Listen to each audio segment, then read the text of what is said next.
Long ago, when these ancient Grecian temples were new, hemp was already old in the service of mankind. For thousands of years even then, this plant had been grown for cordage and coarse cloth in China and elsewhere in the East. For centuries prior to about 1850, all the ships that sailed the western seas were rigged with hempen rope and sails. For the sailor, no less than the hangman, hemp was indispensable.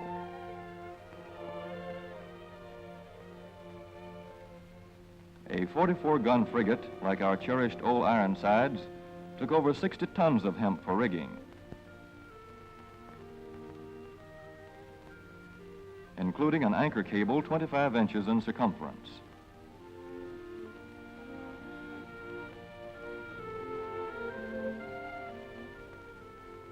The Conestoga wagons and prairie schooners of pioneer days were covered with hempen canvas.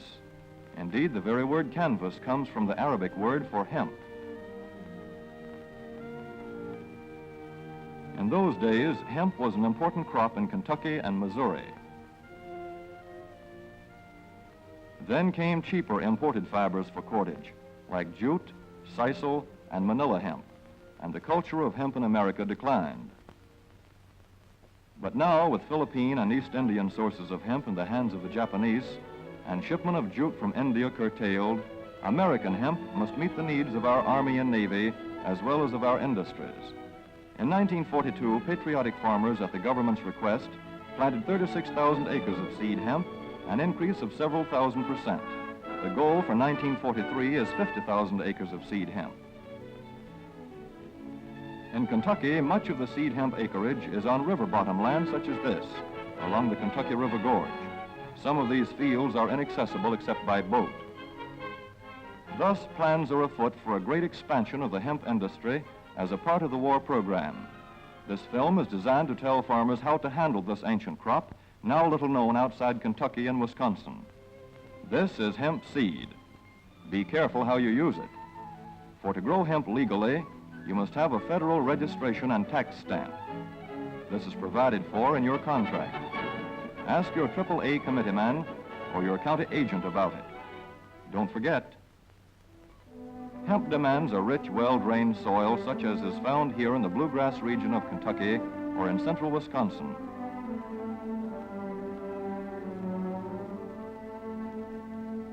It must be loose and rich in organic matter.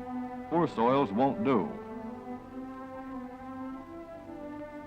Soil that will grow good corn will usually grow hemp. Hemp is not hard on the soil. In Kentucky, it has been grown for several years on the same ground, though this practice is not recommended. A dense and shady crop, hemp tends to choke out weeds. Here's a Canada thistle that couldn't stand the competition. Dead as a dodo. Thus, hemp leaves the ground in good condition for the following crop. For fiber, hemp should be sown 5 pecks to the acre. With drill, the closer the rows, the better. These rows are spaced about 4 inches. This hemp has been broadcast. Either way, it should be sown thick enough to grow a slender stalk.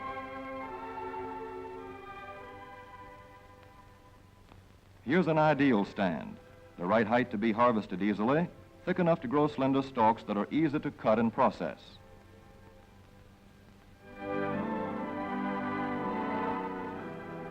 Stalks like these here on the left, they yield the most fiber and the best. Those on the right are too coarse and woody. For seed, hemp is planted in hills like corn, sometimes by hand. Hemp is a dioecious plant. The female flower is inconspicuous, but the male flower is easily spotted. In seed production, after the pollen has been shed, these male plants are cut out. These are the seeds on a female plant. Hemp for fiber is ready to harvest when the pollen is shedding and the leaves are falling. In Kentucky, hemp harvest comes in August. Here, the old standby has been the self-rake reaper, which has been used for a generation or more. Hemp grows so luxuriantly in Kentucky that harvesting is sometimes difficult, which may account for the popularity of the self-rake with its lateral stroke.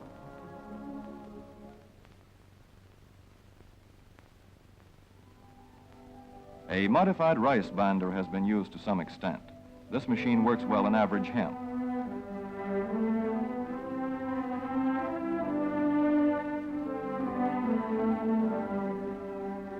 Recently, the improved hemp harvester, used for many years in Wisconsin, has been introduced in Kentucky. This machine spreads the hemp in a continuous swath.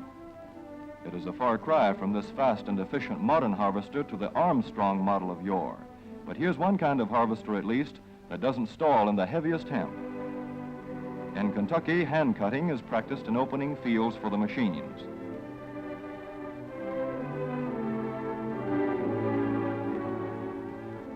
In Kentucky, hemp is shucked as soon as safe after cutting, to be spread out for retting later in the fall.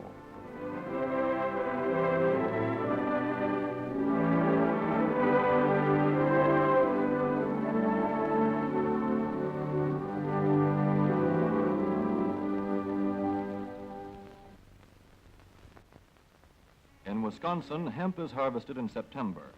Here, the hemp harvester with automatic spreader is standard equipment. Note how smoothly the rotating apron lays the swath preparatory to retting. Here it is a common and essential practice to leave headlands around hemp fields. These strips may be planted to other crops, preferably small grain. Thus, the harvester has room to make its first round without preparatory hand cutting. Here the machine is running over corn stubble. When the cutter bar is much shorter than the hemp is tall, overlapping occurs. Not so good for retting. The standard cut is 8 to 9 feet. The length of time hemp is left on the ground to ret depends on the weather. The swaths must be turned to get a uniform ret.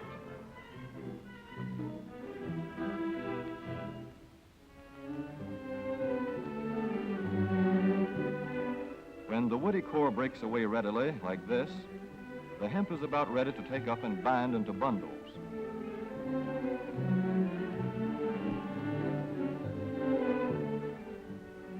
Well-retted hemp is light to dark gray. The fiber tends to pull away from the stalk. The presence of stalks in the bowstring stage indicates that retting is well underway.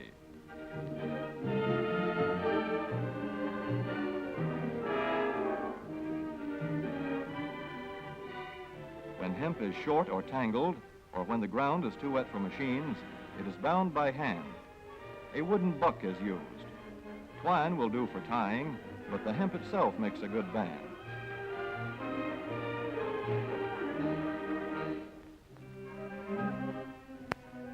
When conditions are favorable, the pickup binder is commonly used. The swath should lie smooth and even with stalks parallel. The picker won't work well in tangled hemp.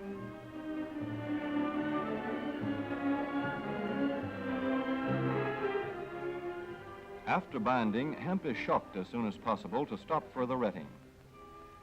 In 1942, 14,000 acres of fiber hemp were harvested in the United States. The goal for 1943 is 300,000 acres. Thus, hemp, Cannabis sativa, the old standby cordage fiber, is staging a strong comeback. This is Kentucky hemp going into the dryer of a mill at Versailles.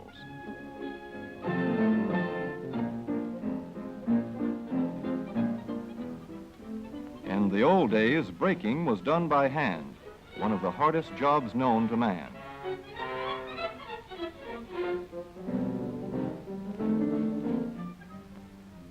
Now the power breaker makes quick work of it.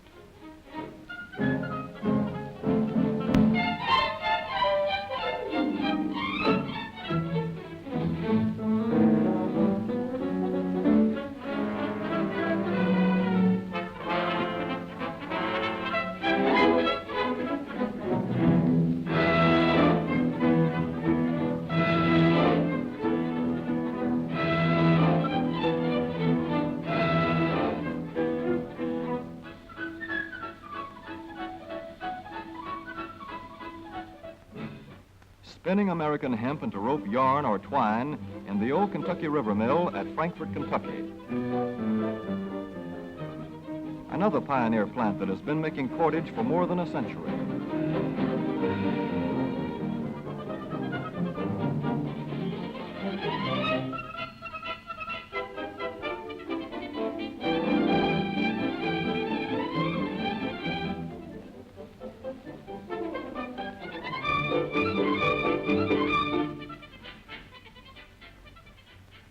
such plants will presently be turning out products spun from American-grown hemp. Twine of various kinds for tying, winding armatures, and upholsterers' work. Rope for marine rigging and towing, for hay forks, derricks, and heavy-duty tackle. Light-duty fire hose. Thread for shoes for millions of American soldiers.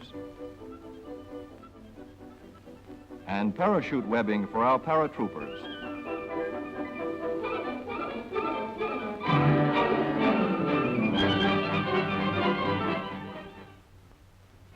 As for the United States Navy, every battleship requires 34,000 feet of rope, and other craft accordingly. So here in the Boston Navy Yard, where cables for frigates were made long ago, crews are now working night and day making cordage for the fleet. In the old days, rope yarn was spun by hand.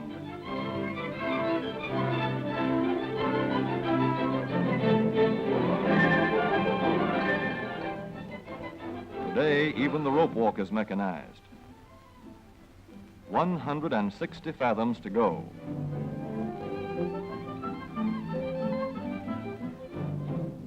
The rope yarn feeds through holes in an iron plate.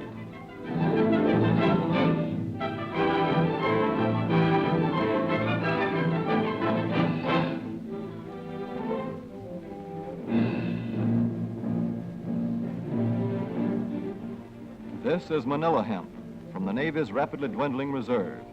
When that is gone, American hemp will go on duty again. Hemp for mooring ships, hemp for tow lines.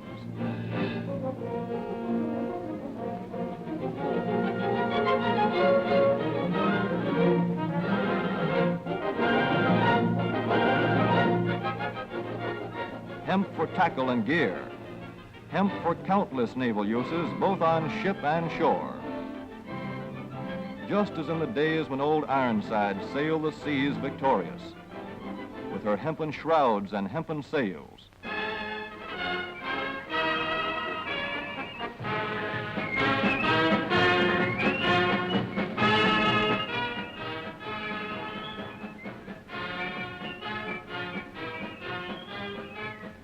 Hemp for victory.